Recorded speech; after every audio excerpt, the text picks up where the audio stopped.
over my time being a finance leader and becoming a CFO, I've always yearned to be more than just a CFO.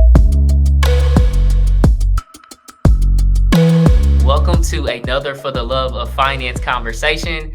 And today I'm super excited to be joined by a good friend of mine, a great CFO, and just someone that I admire and look up to as a mentor. Today's topic is going to be the cost-conscious CFO, the CFO guide to scaling smart. And today's guest is going to be Erik Nakamura, who is the CFO at Orange Comet. Erik, welcome to For the Love of Finance. Thanks, Chris. Thanks for having me. Always a great time speaking with you. And again, a great friend and colleague that I have a ton of respect and love for. So thank you for having me on. Absolutely, dude. I was looking forward to this conversation, man, because I know every time we get together, there's going to be magic, there's going to be heat, and there's going to be some insights, bro. So, hey, man, first question I want to lead off with. Tell a little bit about your journey, how you got to be CFO at Orange Comet. Tell a little bit about your background and your journey in finance. You know, it started 24 years ago almost now, which is crazy. I can't believe I've been doing that for that long. Started my career at KPMG in the Bay Area in San Francisco, and audited the .com explosion and implosion, which was a very interesting time, as you can imagine. A bunch of companies coming out. I've got a website, dogs.com. Here's $50 million. Well, that's great. But do you have any revenue, right? Or any product? No, we don't have any revenue or product, but we got a bunch of beanbags and ping pong tables, right? Very interesting time. And I realized the value of a good business and a good finance person at that time to really be more strategic and beyond the numbers somewhat. And took that through my career. I took a company public called Zip Realty in 2004, worked at a large public company for 11 years in many different capacities, had my own CFO consulting business for a little bit. And then the past 10 years, I've been really working on startups and portfolio companies of VCs and really helping them scale and grow from seed series to SPAC exits to Series D, raising capital and so forth. So it's been a fun and interesting ride for sure. I think that over my time being a finance leader and becoming a CFO, I've always yearned to be more than just a CFO. Obviously, we always say like a lot of CF no, but more of a CF grow. And that's really what I like to focus on and where I add value. Nice. Yeah, man. I think both of us, we started off in public accounting, dude. So that's like something that's something Right. we share. One of the first questions, you talked a little bit about this in growing a lot of the companies that you work with, right?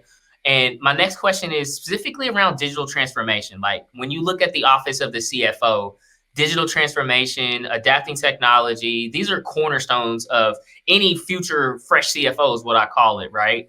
But when you think about that, what are some of the most important factors that CFOs need to consider around digital transformation? It's funny. I saw something recently, and they called themselves, instead of the CFO, they called them the Chief Change Officer, which was a very, which fit very well, right? And sometimes I say I'm the Chief Function Officer. I know you like to say the Chief Fun Officer, which I think we should be that too. People don't think about finance people as fun, but I think we can have a lot of fun if you get to know us, right? I think digital transformation and investing in the correct areas to create efficiency and scale is something that I always look to do. I equate it back to like business 101. It's capital allocation, right? Capital meaning money, people, time, money. Those three things, the resource triangle. We do not have infinite amount of any of those things. And if anybody does, please let me know the secret, and I'd love to tap into it. But I would love to get more time, more money, and more people, or maybe more better processes, I'd say. And that's why I kind of look at digital transformation is, how do we put the right people in place, the right processes, and the right technology to scale, right? And those things are so important. People with the right growth mindsets that don't want to be the process, but want to manage the process, evaluate the process, improve the process, create that process, and then use technology to leverage that to take away the mundane tasks, data validation, integrations. We've got this great thing called Chat GPT now, or generative AI that we can use. We are using that here in my company in different ways as well. So I think leveraging your right capital investments to create efficiency and scale across organizations, what we look to do. And I challenge our finance teams, my teams that I own, HR, finance, legal, facilities, IT, those teams. How can we do that? Because the support functions are not the most sexy part of the business a lot of the time. Right. And Right. people never are excited about payroll or an audit or a tax return or HRIS system implementation. They expect it to all work in table stakes. If anybody's talking about those things, generally something's wrong. Nobody ever tells you that was a great tax return. That was a fantastic audit.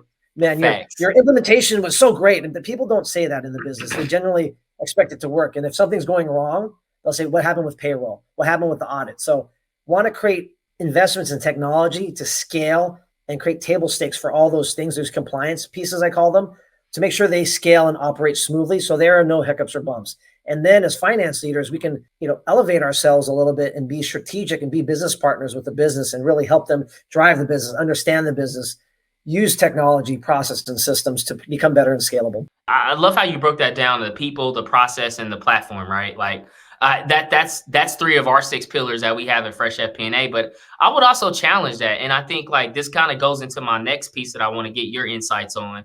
I think one of the challenges a lot of CFOs have around digital transformation is they don't start, like you mentioned, with the people side. Not 1000% agree with you. You got to start with the people, because when you look at technology for the office of the CFO, right? Like that's probably the worst place to start, is looking at the technology, right? Because it's like you're inundated with FP&A tools, budgeting tools, forecasting Right. tools, spend management tools. It's like it's too many tools and too much technology to actually like consume it and like actually make an impact. So that's like one of the biggest challenges, and one of the biggest like what could go wrong for CFOs is don't start with the technology. And as you mentioned, that first key pillar is going to be around the people side. And knowing you and highly respecting you and being a great mentor of mine, this is where I think like you bring that fresh perspective around the people. Because that to me is like the catalyst of everything. If you don't have the right people in the right seat doing the right work, there's no way you're going to be able to scale. No matter if you bring in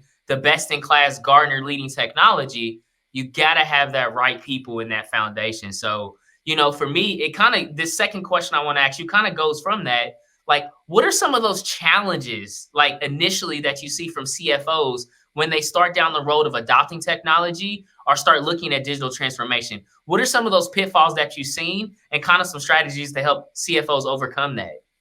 That's a great question. I think the pitfall is people get distracted or they get excited about the new technology, Mhm. blockchain, Gen AI, and all these things, which I think they are great technologies for sure. But if you don't have the right people and processes to adopt the technology may not be useful to you, or you may implement it incorrectly, right? I think as you look about generative AI, you have to prompt and ask it appropriately. You have to give it good direction, like Absolutely. an employee, like a human being, right? I can ask my FP&A person, create me a 5-year model. That's very broad, very, very broad, Facts. not very deep, right? They can create a model and it comes back and I say, well, that's not what I was looking for. But it's my fault because I did not prompt that employee, or I did not prompt that human intelligence to give me a 5-year model that meets these growth goals, that has this positive EBITDA. We're going to invest in these areas, show me these KPIs, these drivers. That's very specific.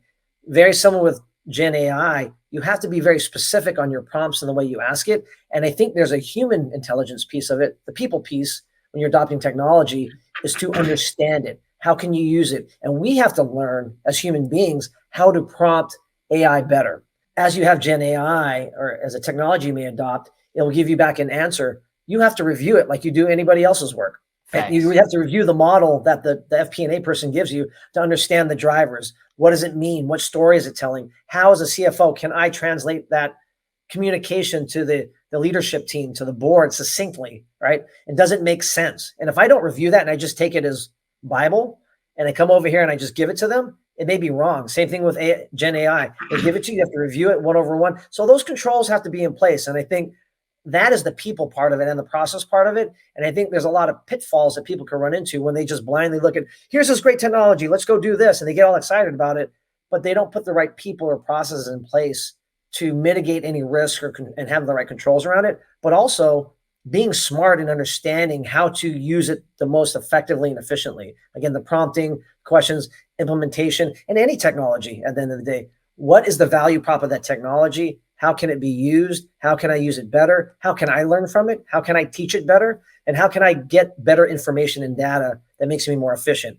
If you are always looking at what you're using it for and why you're using it, always ask yourself, is this enhancing my scalability? Is this making me faster? Is this giving me more data? If it's not doing that, maybe you're not using it correctly, or maybe you're understanding it correctly, or maybe it's not the right technology, right? What are the business Facts. requirements?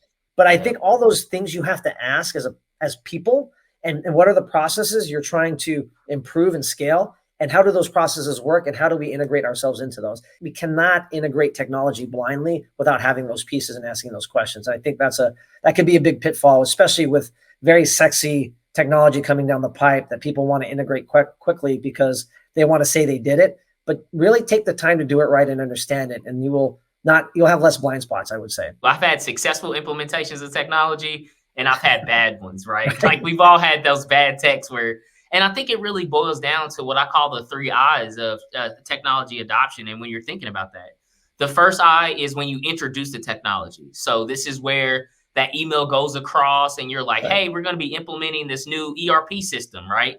That's really the first stage. And then the second stage is the implementation phase. Like you actually implement the product or solution. And throughout my career, one thing that I always knew is I always got it to that introduction and that implementation phase, but I never really crossed that third I, which is really, I think what we're both talking about is one of the most important things. And that's like integration.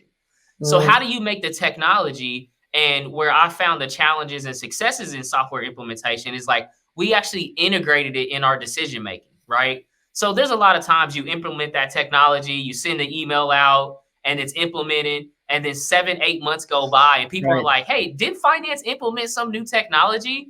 And that's because you haven't crossed into that integration phase. So as CFOs and finance leaders, when you're thinking about that tech adoption strategy that is a pillar inside of your digital transformation, make sure you consider those 3 I's: introduction, implementation, and integration. And integration is really the key part of it. How are you integrating decision making? How I know when we implemented technologies for our finance team and even working with our executive team, that will be the first point in the conversation that we talked about finance. We would go look at that dashboard or that inside of that system and give them access to know this is where we're going to start with. So make it part of not just introducing and implementing a solution, but like you talked about on the people side, make sure it's integrated. Make sure the business understands how we're going to make decisions and how this technology is going to inform us around action. And a lot of times with technology too, you look at it and it's I like technology that drives action, right? I want to look at something that's going to make me do something, right? A lot of times CFOs, we find ourselves in just this information phase where it's just information thrown at you and you're like, I don't know if this is good or bad or how am I supposed to perceive this information? So I call it data throw up. Data throw up. That's a good way of saying it, because it's just information out there and you're like, what am I supposed to do with this? What does this mean, right? So I like your triple I. The triple I is amazing. Sorry to interrupt. That your triple I never thought it use those, but I'm going to steal that from you. That's fantastic. Actually, fresh at FBO as a CFO as well. Take it, man. And then for me, that's always where I've seen it, and that's because I failed in technology adoption. We never really get to that integration phase. It wasn't involved in the conversation. It wasn't the central North Star that the business looked at. And the moment that you do that, now it becomes a cohesive kind of system to help implement. So, Erik, I want to switch a little bit. I know we talked a lot about technology. We talked a lot about the people side, right? One of the things I want to get your insights on is, what is some advice? This is more on the soft skill side. So we're going to go into not the quantitative, but more the qualitative side. I think where a lot of finance professionals and where the business expects the CFO to be is not necessarily that calculator, but that collaborator that's building connection. So what's some advice that you would give CFOs to build better collaborative relationships with the business or to increase their soft skills? What's some of your insights that you want to share? Another CFO term I'll use is a chief feelings officer, which you use a lot too, I think, which is so important. Building relationships and rapport with the executive team and the board are so key. Our life is full of relationships, whether that's personal or business at the end of the day. Number one, you have to have the analysis, the table stakes, the quantitative stuff. The quantitative stuff. The qualitative stuff is not focused on so much. And that's something you learn through experience. Or when I was in college, I served tables and was a bartender. When I go look at companies, or I go to interview companies that I want to go to, or if I want to move seats to another CFO job, I go have dinner with the executive team and I want to spend time with them. And I want to see how they interact with each other. How do they treat each other? Are they yes men and women? Right? Do they just kowtow to the CEO? And then how do those executives treat servers? When they have no repercussions of anything to get from somebody. Like the servers, they don't get anything from them. They get food, obviously, and service, but they may treat like vendors or people within the company or customers really well. But if they don't treat servers well, that tells you something about them, right? So Yes. read the soft skills, read their body language, read how you communicate with them, read how others interact with them. People always say, treat people how you want to be treated. I always tell people that's not true. You treat people how they want to be treated. You and I, Chris, we're very Fire. direct. We're very Yeah. direct. Like you and I, we can have open conversations about things, and they could be, not combative, but they could be an argument, but which is healthy, which is okay because we have trust and respect for each other. With others, sometimes if you don't have that like, trust, and respect, it's tough to have those conversations because people will say, where is he coming from? Why is he saying that? Why is she saying that? And so I think it's so important to build trust, like, and respect. And maybe not even like sometimes. I mean, you don't like somebody, but you trust them, you respect them, right? Mhm. That person can be like, I don't really like the way their personality, but I trust them and they're good at what they do. And I respect them for their knowledge and what they bring to the table. You've got to build those relationships with folks, understand how to communicate to them effectively. So that way they hear what you're saying, because I think a lot of people are great at speaking, but not great at listening, right? Communication is a two-way street. So I think soft skill wise, building great relationships all around, up, down, sideways, whatever it may be, caring for people about being people and not workers is key. Getting to know who they are and what drives them, right? We work to live. We don't live to work. And I've said this so many times. What drives them? Who do they want to be? What do they want out of this role at the end of the day? And that a lot of times you can communicate with them in certain ways that'll resonate with them and affect them because you care more about them as a person than just a worker. And building those relationships, understanding that, communicating effectively, reading body language. I think all those things are so, so important. And seeing how they treat others, right? Listen, sit back, understand, digest information, like you said, about people, how they act. You'll get a lot from that by just listening. And sometimes the quiet pause is very important, or the pregnant pause, I say, is important to emphasize things, or listen, see people's body language before you say your next thing. How do they react? What are they saying? Are they leaning in? Are they crossing their arms? Are they on their phone, right? Understanding who they are. Are they showing you respect when they speak to you? I think these things are so key just in life in general, but definitely as a CFO, you have to know these things, especially when you're speaking to boards or executive teams or your team or wherever it may be. How are they hearing you and understanding what you say effectively and efficiently? That's like spot on, man. And when we talk about scaling smart, like we talked about technology, you gave that great insight around like making sure that you know the people that you're working with. This was to me, Eric, if I'm being vulnerable, man, this was like a stage in my career earlier on where like I loved being in the forefront, like I loved being in the trenches. And then I Right. met this was when I was a manager of FP&A, and I was reporting to a CFO, and he was back in the corner, right, Eric? He was that person. He didn't want to be in the forefront, but you look at the skills that he had and the influence that he had, right? And he was behind the scenes. He was like, "Man, I'm so comfortable being behind the scenes. Like, I don't want any of the glory coming to me." And like, we were Right. doing major things in the business, and there's no way we would have been able to achieve those major successes and milestones in the business without that kind of CFO, right?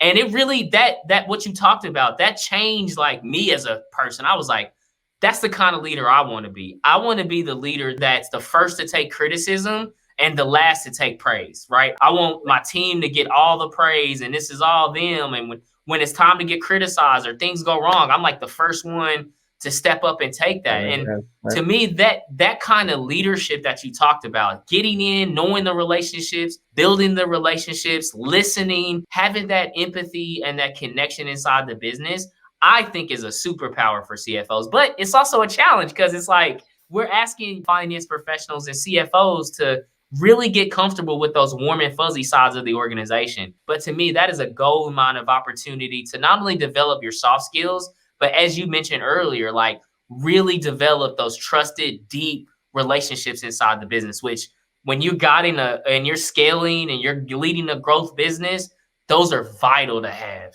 I agree. I think your point is spot on too. I think if you don't build those within your company, you're not doing yourself justice. You're not doing your job. The table stakes of the qualitative stuff I mean, the quantitative stuff, keep on getting back. The quantitative stuff, it has to be there. That has to scale, and you have to put that in and use people, process, technology to do that. It's the other side of which you add value, and people see you as a value leader. I want people to, in my companies, to come to me and say, hey, Erik, we want to go do this. What do you think about this? And then just not from a numbers perspective, but from a business perspective, because they trust you. They look at you as like a consigliere almost, that you're my business partner, and I want you to understand and give me feedback because I trust you. And I think if you don't do that, you're not the fresh CFO. You're not the CFO of the future. And that's so key to do that now. It's not just the compliance officer. It's the change officer. It's the feelings officer. It's the fun officer. It's the strategic officer. It's all those things. And we are becoming much more of the forefront of business and much more important, I think, because we have to understand all the businesses across the organization, all the departments, how they operate. And does that all fit together to our overall goals for our company?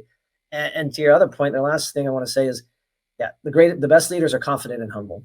And I think you have to exude that. You have to be confident enough to say, I don't know, and humble enough to say, I don't know, but also hire great people around you to fill your blind spots. Because if you're a CEO or CFO that knows everything, you probably shouldn't be doing your job. But I don't think there's anybody that knows everything, to be honest. And if they do, they're lying, right? They're insecure and they're lying.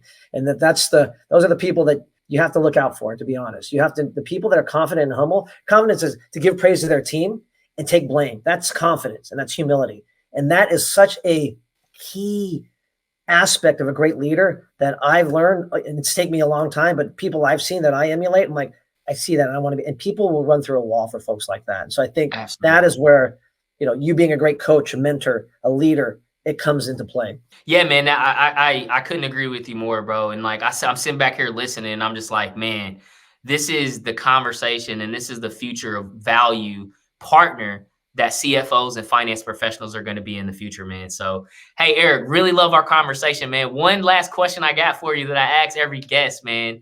What does people greater than profit or people over profit mean to you? McKinsey, I think, put a report out, said, great cultures execute highly. And there's a reason for that. There's trust, respect, there's communication, there's camaraderie, there's playing for your teammate, right, at the end of the day. So putting that culture and the people sometimes above profits, as a CFO is difficult because you always analyze numbers, but it is so important. Turnover is costly, right? Not putting the right people in place is costly. Not having the right people, process, technology is costly. So it does equate to the bottom line at the end of the day, but having the right culture, the right environment where people can flourish, fail quickly and not feel threatened and feel safe to learn and grow and have high EQ is what I think people over profits mean. I think having the right people is so key. And when I look at companies, I go to places or anywhere I go, that's probably the number one key thing that I start off with at the end of the day. Good business, execution, all these other things can come along. But if they don't have the right people, the right culture, it's tough to be at those places. People don't leave products or services. They leave people at companies because they don't feel appreciated or loved or liked or respected. And that's so important.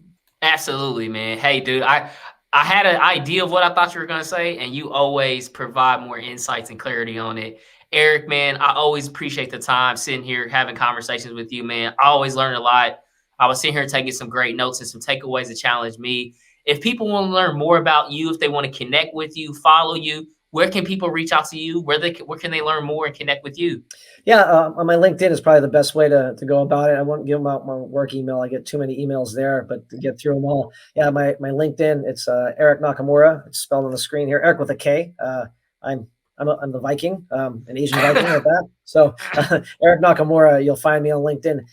Reach out, direct message me there. Let's connect. Happy to do that. And I'm pretty responsive. So definitely reach out and happy to connect with anyone. Absolutely. And I highly recommend connect with Erik, man. He's, like I said at the beginning of this, you're a great mentor of mine, man. I love everything that you're doing and taking time to learn from you and help and support everything that you got going on, man. You are definitely a fresh CFO, bro. So thank you, everybody, for sitting through this. If you made it this far and you appreciate and found some value out this conversation, make sure to like, subscribe, and that way you don't miss any future For the Love of Finance episodes. Thank you so much for your time, Erik, man. Thank you so much for your time, your energy, your insights. Thanks, Chris. Thanks for having me. Great stuff.